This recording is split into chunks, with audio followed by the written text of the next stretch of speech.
موجز من بريس 23. أنا ديالا خلف.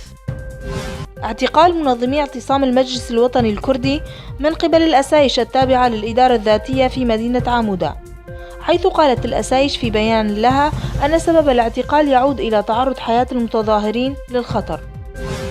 قصف من قبل المعارضة السورية المسلحة على حي الشيخ مقصود في حلب ذو الغالبية الكردية.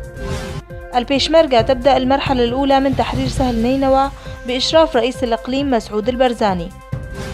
قصف على ريف دمشق من قبل النظام السوري. العقيد طلال سلو: نرفض التصريحات التي تتحدث عن ضم الرقة إلى الاتحاد الفيدرالي، وبعد تحرير الرقة سنتفاوض مع النظام السوري. النظام السوري يفكك عبوة ناسفة في مدينة القامشلي. المدفعية التركية تساند قوات المعارضة السورية بعد تجدد القتال في ريف حلب الشمالي.